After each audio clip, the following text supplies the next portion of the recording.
Bonjour tout le monde, Actu Matos et le café habituel évidemment.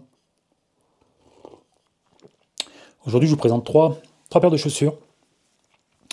Trois paires de chaussures dont deux nouveaux entrants on va dire dans le secteur, deux marques qui jusqu'à présent ne faisaient pas de chaussures de running ou de trail.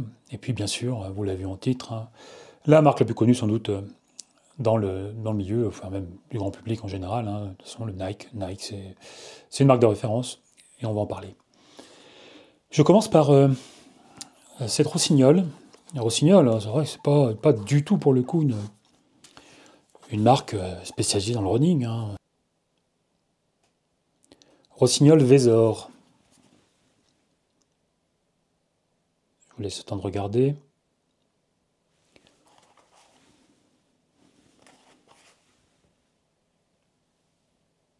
Vous voyez hein, une semelle Michelin.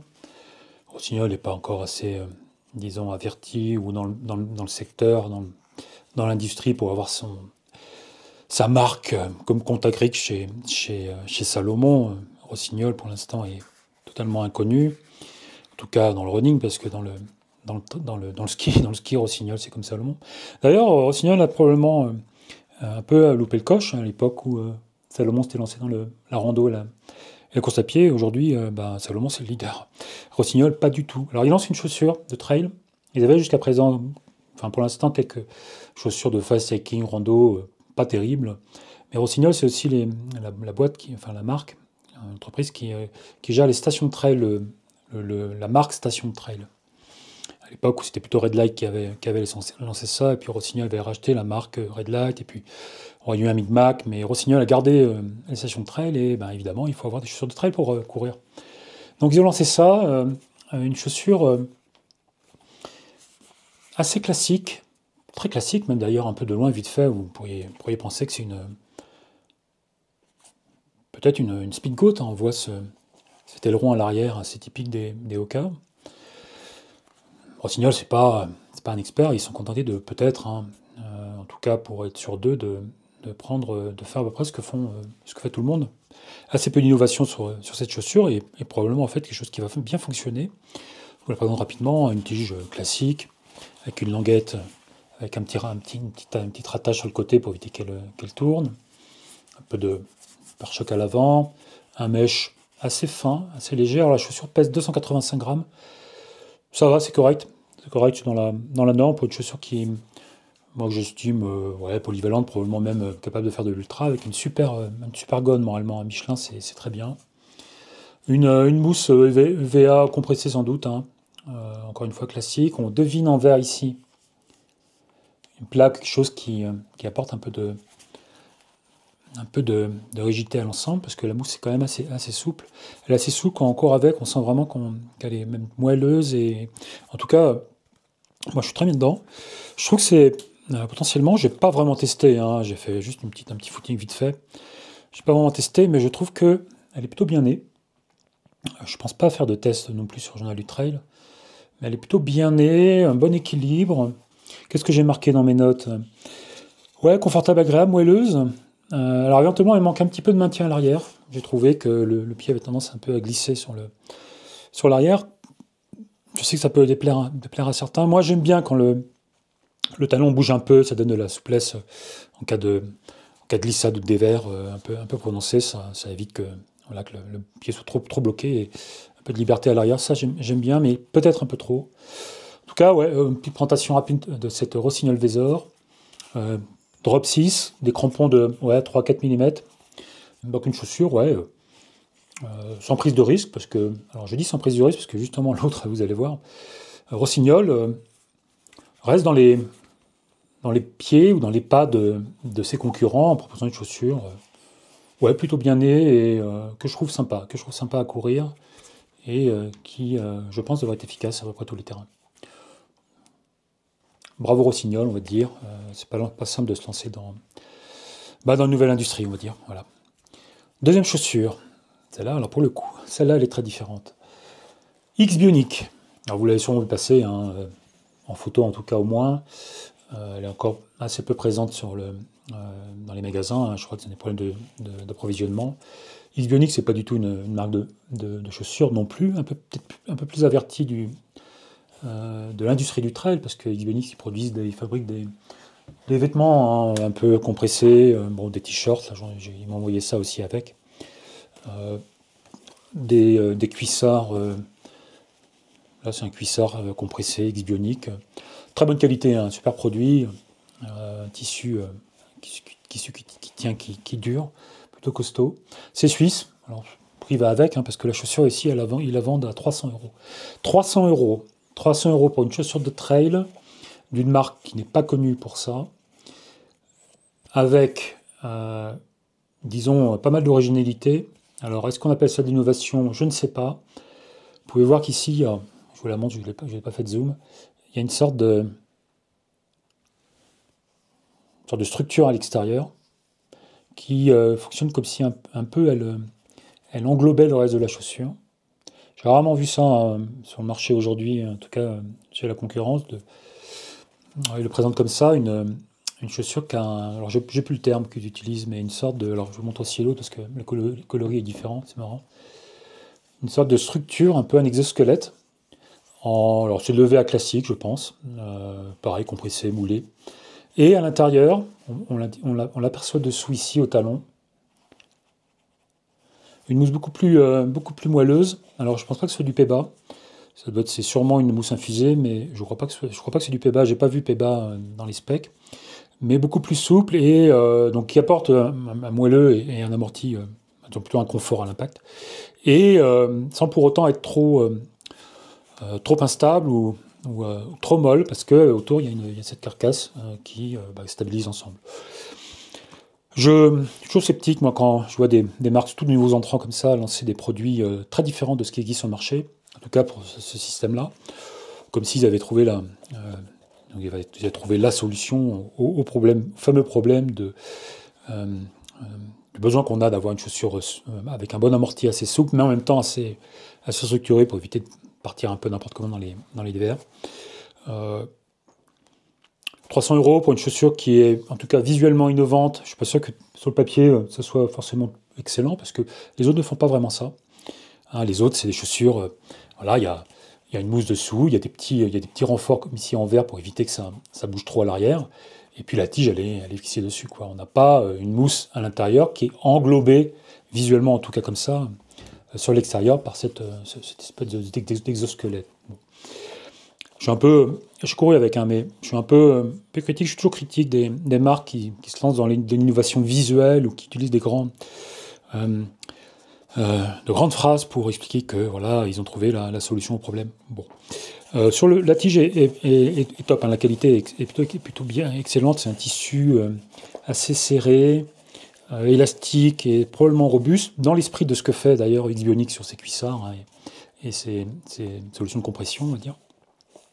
C'est une chaussette intégrée avec un tissu qui colle sous la malléole. C'est pas facile, pas très pratique à enfiler, mais une fois que c'est en place, ça bouge pas. La chaussure, elle offre un excellent maintien. On se sent vraiment en sécurité. Alors, en termes de stabilité, il faut voir. Hein, vous voyez là-dessous, c'est pas forcément très large. Puis surtout, les points de contact au sol sont limités et c'est relativement étroit, on va dire. C'est là. Et en dévers, je ne trouve pas que la chaussure est excessivement stable, mais voilà. Des gros renforts sur les côtés. Donc là, c'est du tissu épais. Hein. Là, il y a c'est vraiment épais, costaud. Là, il y a un pare-pierre assez présent.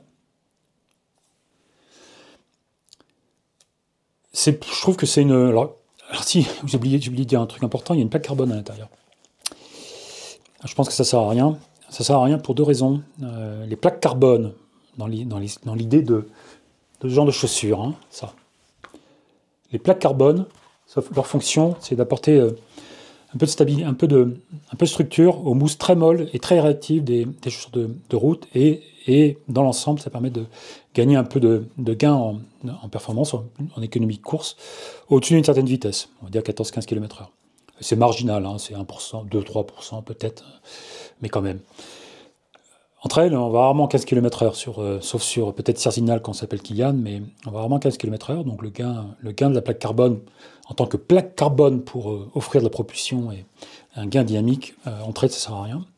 Et surtout, en fait, cette chaussure, je la trouve plutôt typée ultra, hein, vraiment robuste un peu partout, on est en sécurité. Et ben, en ultra encore moins, on n'a pas besoin de plaque carbone. Surtout que là, la question de la rigidification, on va dire, d'apporter un peu de fermeté à la mousse, elle n'a pas lieu d'être parce qu'il y a cet exosquelette à l'extérieur qui joue ce rôle. Donc voilà, pas mal de discours marketing, avec de l'innovation dans tous les sens, en tout cas tel que c'est présenté. Une plaque carbone qui, à mon avis, ne sert à rien, un prix à 300 euros. Je pense qu'ils vont pas en vendre beaucoup, c'est trop cher pour une marque qui n'a pas encore fait ses preuves et surtout avec des petites contradictions de ce type-là, on va dire. Sous la chaussure, du Vibram, un cramponnage, enfin un dessin de crampon assez original. Vous voyez, c'est creusé, c'est ajouré. Le Vibram, il est que sur, enfin la semelle et le Vibram est ajouré. Donc c'est un peu comme ce que fait Oka, ce qui donne en fait pas mal de, enfin ce qui donne pas mal d'accroche parce qu'on a des picots qui sont assez au-dessus du reste de la semelle. Donc dans la boue, ça colle, ça accroche vachement bien. C'est du Vibram, c'est une super semelle. L'accroche à l'extérieur, elle est excellente. Après, il faut voir au niveau de la, on va dire de la durabilité. On sait que les gommes en Vibram comme ça qui sont ajourées, elles ont tendance à se décrocher ou à éventuellement s'arracher. Voilà, c'est pas forcément très robuste et surtout les points de contact au sol sont limités. Voilà, on a ici, on a ici, on a ici. Et ce qui fait que la friction elle est concentrée sur ces seuls crampons, donc ça va suivre normalement ça s'use assez vite. Voilà, X-Bionic. Alors c'est amusant, alors je parle, ça va être une vidéo une actu matos assez longue, mais c'est très intéressant parce qu'on a deux marques, Rossignol et X-Bionic, qui sont deux nouveaux entrants qui connaissent a priori pas grand-chose de chaussures, qui veulent quand même produire des produits de bonne qualité, hein, parce que bon, on ne fait pas ça pour s'amuser. Mais ils ont des approches totalement différentes. Classicisme, se contenter de faire presque ce qui existe sur le marché, hein. Ça pourrait être une Oka Zinal Speedgoat, on va dire. Et puis à l'inverse, quelque chose de très novateur, visuellement en plus aussi assez nouveau, un peu dans l'esprit de la marque d'ailleurs, hein. C'est toujours des coloris flashy et puis un look très sport comme ça, mais avec une approche très marketée, marketée sur l'innovation, qui, voilà, c'est culotté, c'est une bonne chaussure d'ultra, mais à 300 euros, c'est quand même un peu difficile, quoi. Ici, on est à 170, je crois. Qu'est-ce que j'ai noté? J'ai pas noté le prix, je sais plus, 170 peut-être, 160. Donc dans le marché, on va dire. Et puis ici, voilà, je suis critique, c'est pas très grave. Ensuite, alors encore des chaussures, les nouvelles Nike, alors de la route pour le coup. Alors celle-là, je vais les tester, je suis curieux de voir ce que ça donne parce que les Nike, c'est toujours intéressant de tester. C'est les Zoom Fly 6. Sur Roadmag, il y a un test de la version précédente, les 5. On a une chaussure ici qui est, il y a 4 ans, 5 ans, c'était potentiellement la meilleure chaussure au monde. C'est une chaussure avec une mousse en base ou mix, comme sur la Vaporfly, alors, plus ou moins comme sur la Vaporfly, parce que là on est quand même sur un modèle plutôt entrée de gamme carbone. Une plaque carbone, c'est du P-bas.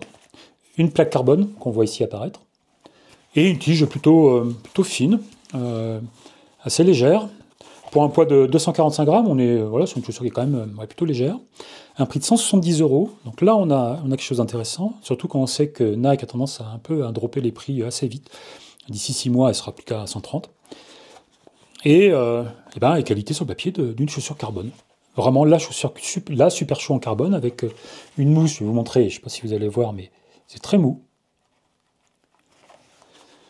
Et puis une plaque qui rigidifie l'ensemble, qui apporte un peu de stabilité latérale, qui rigidifie, qui apporte aussi cet effet de balance, de propulsion, quand on court, la chaussure s'écrase, l'énergie qui rentre dans la mousse, et puis quand on repart, la plaque, avec sa rigidité, évite que la mousse se torde trop, et ça rebondit. J'ai eu un article super intéressant sur Relance Mag, allez voir relancemag.fr, sur justement le gain des plaques carbone. Il y a une étude, une méta-analyse, une sorte de synthèse de plusieurs études qui montre qu'il y a quand même un effet positif sur la présence des plaques carbone À partir de 14 km/h, on est à 2-3% de gain en économie. Je l'ai dit juste avant, mais je me répète. Je suis super intéressé de voir ce que ça va donner. Je vais faire une vidéo détaillée de cette chaussure, et puis je vous dirai, elle va venir assez vite d'ailleurs. La Zoom Fly 6. Dans le coloris de la saison, la nouvelle saison qui arrive, même coloris que sur la Alpha Fly et la Vaporfly. Je vais vous montrer quand même, évidemment, je l'ai là aussi, c'est la Vaporfly. Ça, c'est la version à 250 €, 270 € même. Vaporfly 3, avec sa mousse Zoom X. Ouais, quand même beaucoup plus. Là, c'est rigide, hein, tu peux pas l'appliquer, hein, tu l'appliques pas. Et celle-là, aussi en Zoom X, mais plus souple quand même. 170 €, 270 €. Je pense que le gain, il est vraiment, vraiment à la marge. Enfin, je vais terminer cet Actu Matos par quelque chose que je vous avais dit que j'allais faire plus souvent. Présenter des gels ou des barres. J'en ai parlé dans la dernière course que j'ai faite à Calvi.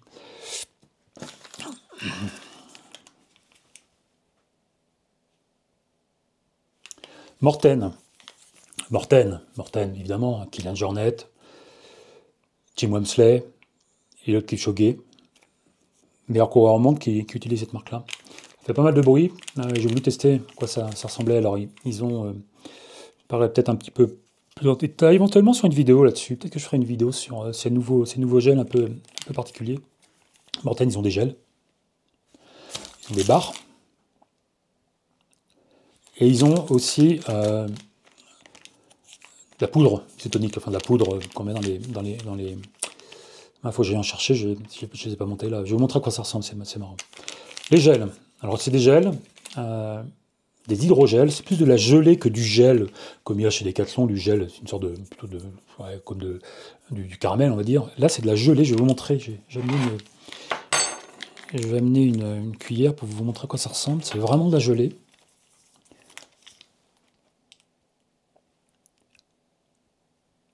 Ça fait comme de la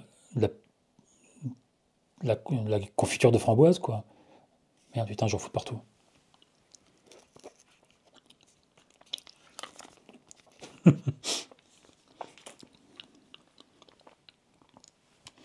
Voilà, c'est un peu comme de la gelée de groseille. C'est solide. Et alors, pourquoi ils font ça? Je vais le manger quand même.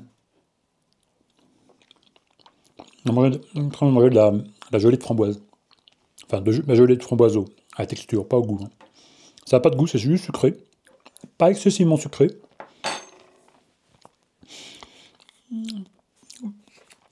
Le glucose, ou le fructose d'ailleurs, glucose, fructose, ça passe directement dans les intestins, hein, c'est pas digéré.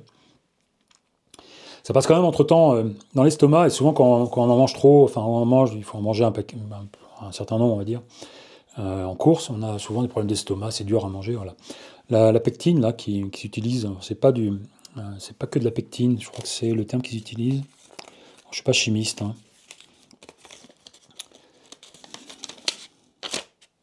L'algénate de calcium. Une sorte de pectine qui englobe le glucose et le fructose et qui évite que ça impacte trop l'estomac, que ça aille plutôt directement dans les intestins, là où le glucose va diffuser dans le sang. Donc selon eux, en tout cas, et bon, Kylian Jornet utilise ça, donc c'est pas forcément pour qu'une question de sponsoring, mais ça permet de consommer du sucre, enfin de consommer le glucose de manière plus efficace que si c'était juste du gel normal. Ça va plus directement dans les intestins et ça permet au corps d'absorber plus de glucose ou de fructose par heure. Ici on a 30-40 grammes. Évidemment les pros ils en mangent au moins 2 à l'heure. Faut essayer. Moi j'ai couru avec ça, je suis pas allé au bout de l'expérience, mais j'ai couru avec ça sur le Trail in Calvi. Il y a un début novembre là, à Calvi, Trail in Calvi. Bon, il n'y a pas trop de goût, c'est pas forcément parfumé, mais ça fait le boulot, et moi j'ai vraiment aucun problème avec ça. Voilà, ça c'est très subjectif, hein, les avis sur les produits, les gels et les barres énergétiques. Peut-être que je ferai un article détaillé, effectivement, sur ça en fait. Pourquoi il y a déjà du fructose et du glucose, hein, pas que du glucose, il y a les deux. et pourquoi il y a cette pectine qui englobe un petit peu les... Bon, qui évite en tout cas que ça traîne trop dans l'estomac, on va dire. Il y a aussi ça, alors ça je suis moins fan, c'est les barres Morten, très sucrées. Je trouve pas très bonnes, alors il y a une version chocolat, mais je ne vais pas les goûter, là je vais vous montrer à quoi elles ressemblent. C'est des barres classiques, hein, il y a du riz, il y a beaucoup de sucre, c'est très sucre, moi je suis pas très fan, je trouve pas très bonne. Et puis surtout là, les 160, les solides 160, elles sont assez grosses, donc faut les manger en partie, et puis c'est trop gros. Pour les barres comme ça, moi je préfère, j'aime beaucoup les barres Baou qui ont un goût assez original. Ah si, je voulais vous montrer les... Bon, j'en reviens. Drink Mix. Alors, j'ai fait l'expérience. Drink Mix, donc c'est de la poudre hein, classique, du glucose en poudre qu'on met dans la flasque. Donc j'ai fait l'expérience, j'ai pris un verre. Et ce qui est vraiment super intéressant, bon, il y a 40 grammes de glucides là-dedans. Hein. Mix maltodextrine et fructose. 35 ou 40 grammes. 39 grammes.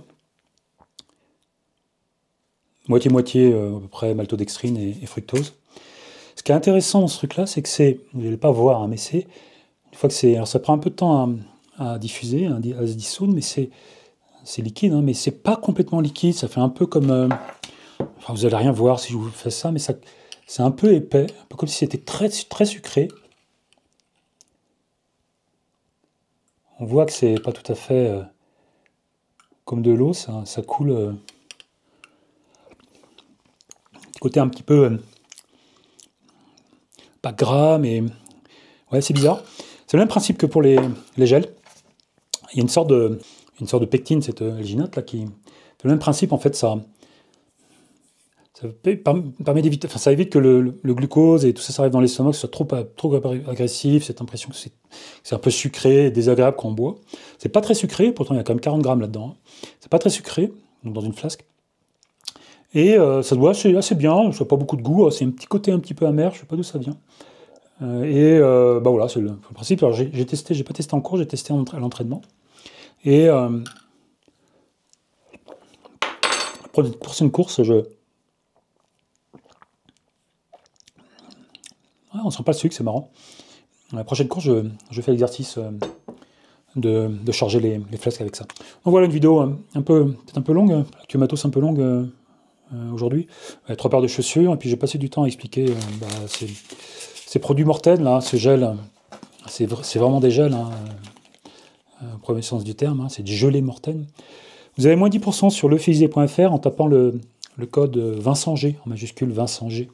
Sur, pas que Morten d'ailleurs, les concurrents aussi, hein, je ne fais pas la pub de Morten ici, hein, vous avez du Tas, vous avez du Baou, vous avez, là je ne les ai pas en tête, mais tout ce qu'il y a chez eux. Moins 10% avec Vincent G. Si vous avez le matos, vous êtes sur la bonne chaîne, parce que je parle beaucoup de matos ici, il y a des vidéos, des actus matos comme celle-ci régulièrement, il y a du test, des vrais tests aussi. Abonnez-vous si ce n'est pas déjà le cas. Laissez un petit commentaire, posez vos questions en commentaire, je réponds toujours. Et puis à la prochaine, allez, ciao.